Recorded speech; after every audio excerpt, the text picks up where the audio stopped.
readers, reviewers, countrymen, lend us your ears.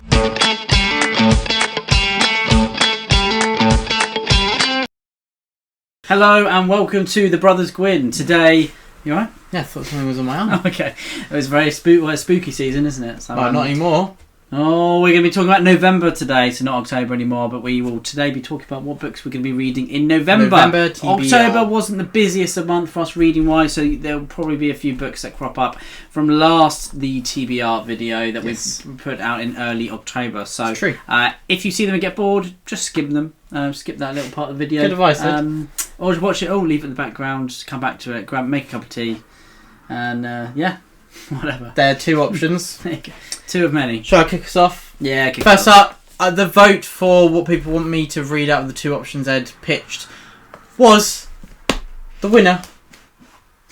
It's called Boudica. Dreaming the Eagle by Amanda Scott, book one of the Boudica Quartet.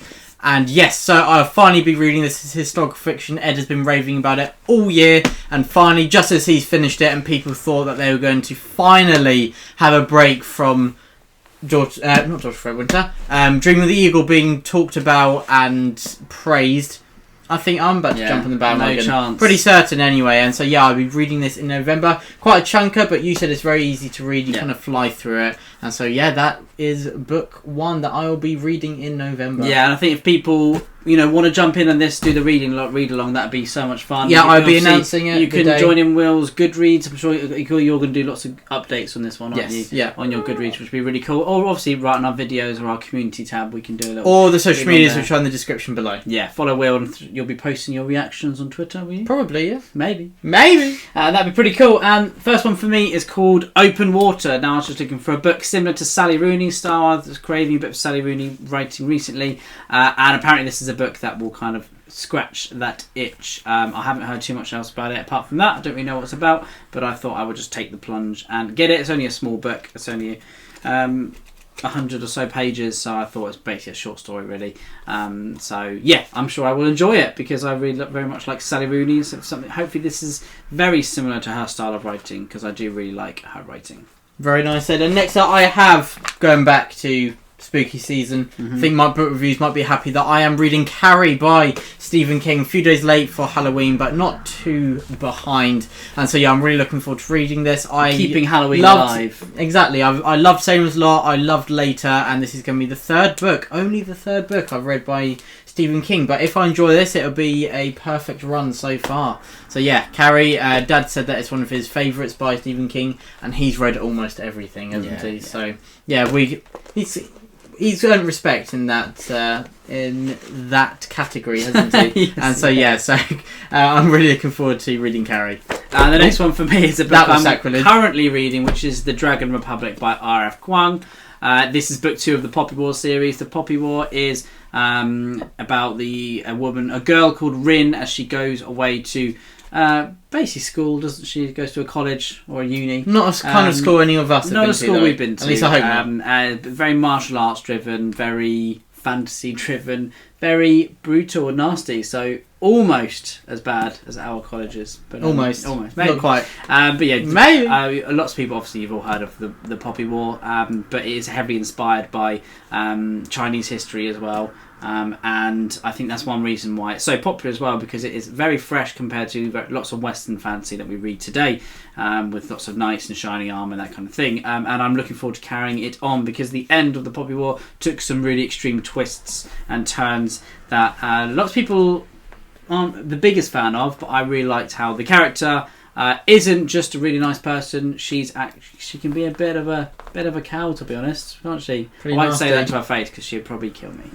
Yeah, I enjoyed it, the first instalment. I'll definitely be carrying on. And next up, I have A Storm of Swords, split into two. So it's big. Does that count as 2 on Goodreads? No, I'll say it under 1. The Storm of Swords. But still only that's why I'm as lifting them up. Yeah. Very nice, Ed. Very nice. You don't have to congratulate me every time I make a good reference, though. It's a good reference. Are you doing this? But I know that I made a decent one. Yeah, exactly. Rewarded for it. I did a William. You did a William? Yeah, good one. Shrewd of it. But yeah, so on Patreon, it was up to our patrons to on Patreon to decide one of the books that I will read in November out of a list that I gave that I wasn't planning on reading that month, but they could vote, and A Storm of Swords won. So yeah, that is good news for me because I'm really looking forward to reading this. I love Martin as well. Yeah, I'm sure he really needs the money. Quid, yeah, exactly. But yeah, so I loved A Clash of Kings, and so of course I cannot wait to carry on with the series. Book 3, I'm powering through. Yes, you are. And I thought I would get a palate cleanser in there because that's what I've been into lately, and it's something I've really wanted to read for a while, ever since I watched an interview with Joe Abercrombie, and it is The Brief and Wondrous Life of Oscar Wilde, and it's about a boy living in America with his family in a bit of a ghetto, I believe, in New Jersey, and he wants to be the next Tolkien.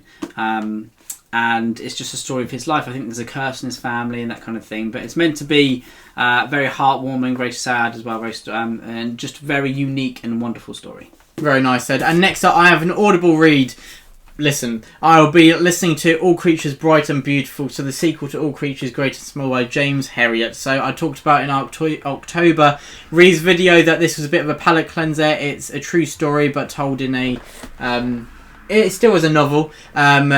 About the escapades of a vet in the Yorkshire Dales in a village called Darrowby, and so I absolutely loved it. It's so heartwarming, but with a lot of depth to character, humour, emotion. It's just full of It's got the whole lot, doesn't it? It's just about life. You talk to an old person, and they've always got such interesting stories. Yeah, and like lots of old people have really, really interesting stories, and they tell it so well. They really take their time and really get to grips with the characters, and it's like that, but written down, and it's so funny. It's so heartwarming. It's really sad and poignant at times as well. Exactly, they're wonderful books. It can be. It's got a philosophical touch on it as well. It does. There's a lot of musings in it, isn't it? And yeah, I absolutely love book 1, so I'm looking forward to listening to the sequel. Very nice. And the next one for me is another book that Will has told me to read. So this will be number 6, which is The Bear and the Nightingale by Catherine Arden. Historical fantasy. Dad also recommended it, didn't he? He did. But historical fantasy is taking off at the moment. It is a big thing, and I think this is one of the first, if I'm not mistaken, that has really taken a historical period and just added a little dash of fantasy in there and made it real. And I'm really looking forward to reading this. It's a trilogy set in Russia. And it is, I believe, early medieval period. Yes, it is. Is it around the time of Genghis Khan? A little bit after, around that. So, that sounds right up my street. If you've watched us on the channel before, you know that we are history buffs. I think it's a similar period to what the Judas Blossom by Stephen Orion, which is historical fantasy. If you haven't seen our video talking about the Judas Blossom, go check it out there, wherever it comes up.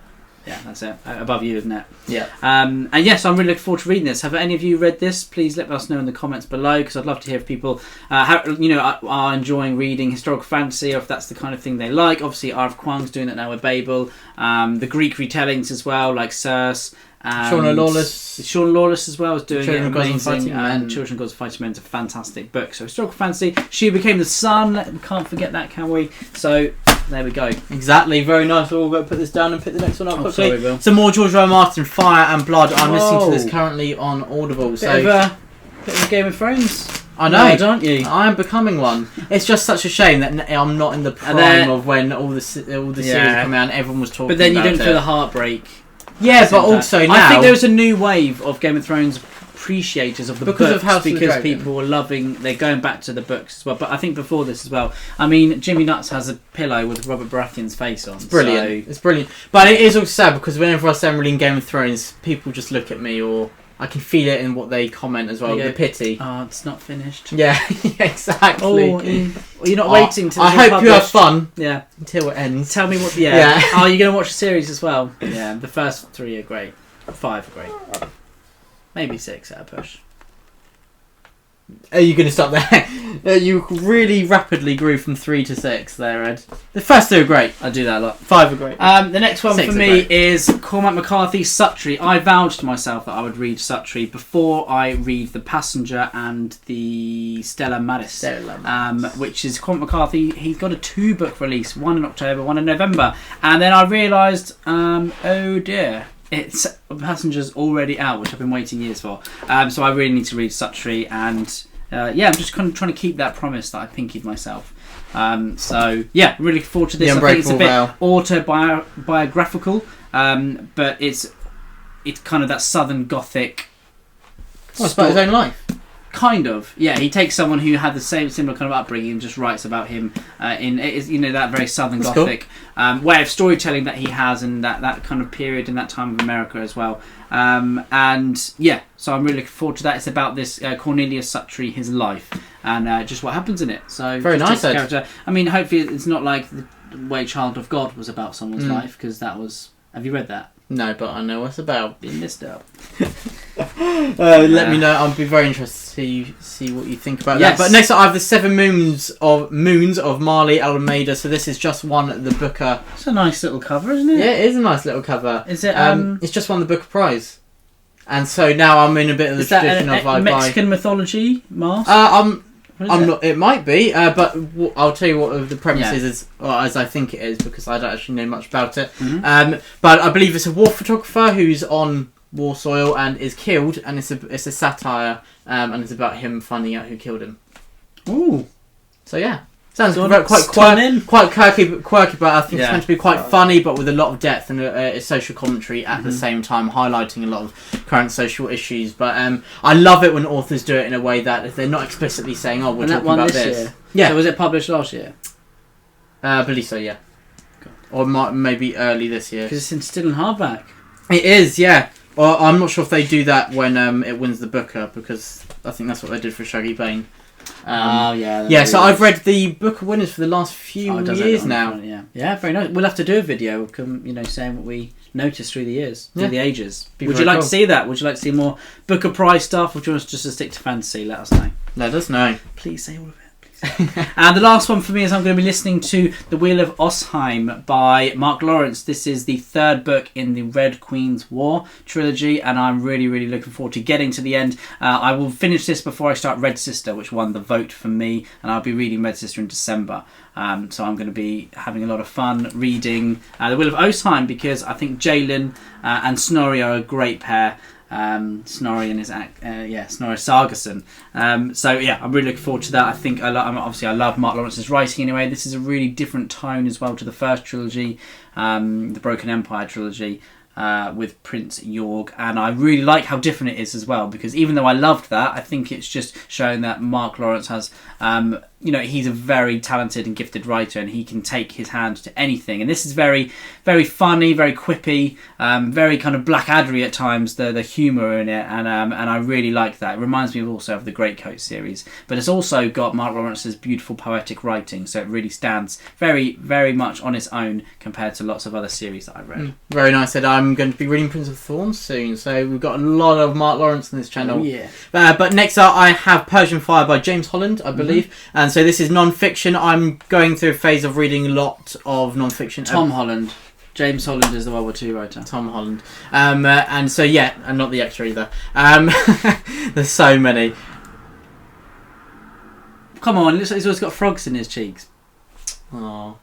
What do you mean, That's a bit... We disagreed about that, didn't we? Really?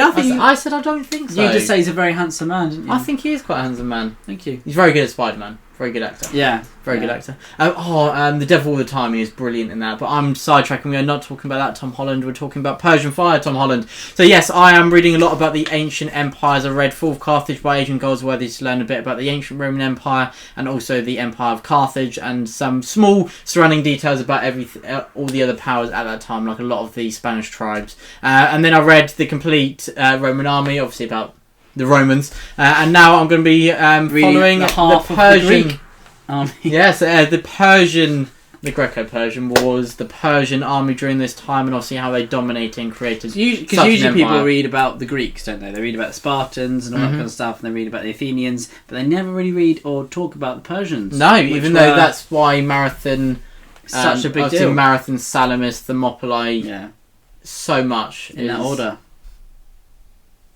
Not chronologically, but... Yes, in that... Oh, right. Interesting. I was just trying to work out, so... but that's why they're famous, obviously, the Greco-Persian Wars. Without the Persians, you need two to tango, don't you? Exactly. It's a bit like... I won't say, it might spoil the series. I was going to say...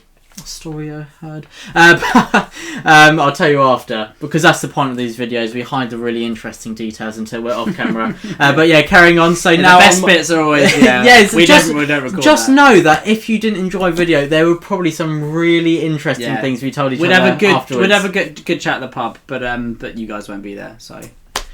Anyway, now my last one is Of Darkness and Light by Ryan Cahill. I'll be listening to this on Audible. I thought the Audible narrator was brilliant last time. He's got a great gravelly voice, and I thought he maybe could have done a bit of a better job with the characters, but he still did enough. But when your voice is that deep, it's brilliant. A lot of tone and atmosphere, and he did a good enough job that all the characters were still distinct. It's like Johnny Cash reading a book. Really. And I really enjoyed book 1 of The Bound of the Broken, as well as the novella, The Fall, and so I'm looking forward to reading this. And I asked Ryan Cahill, should I read this first or the other novella, The Exile? And he said, read this first. So I'm looking forward to reading this. I bet The Exile. It costs way more, doesn't it? No, he actually kindly sent this to me. Oh, that's which was nice very kind. So take it back, Ed. I'll take it back, Ryan. I'm sorry. But yeah, so that is Of Darkness and Light. Did he not say I think you should read them all? He did say that. He did say that. You should read them in different formats as well. Yeah. You should buy them on Audible physically. I wonder why he said that. But yeah, this came with some very cool cards as dragons. Well. So, I love a dragon. I said some dragons. Oh, dragons. I love a dragon. Yeah, there's some awesome dragons in here. So yeah, there you go. And it's signed as well, but this book is so big, I can't even pick it up again. I'm just going to... Thank you so much, everyone, for listening to what we are going to read in November. This is our November TBR. I'm being quite ambitious of mine, but hopefully we can get through more than we did last month. Please do let us know in the comments below what you're reading, what you plan to read, what you think about the books that we're reading. Have you read them? Do you intend to read them? Have we intrigued you? As I say all the time, so many questions that you can answer or pose in the comments below. Truth and Courage. Truth and Courage. The Brothers Gwynne. Brothers Gwynne. Guess you have nothing to add, Ed. No, he's pretty much summed up perfectly. Thank you, everyone. Stay safe.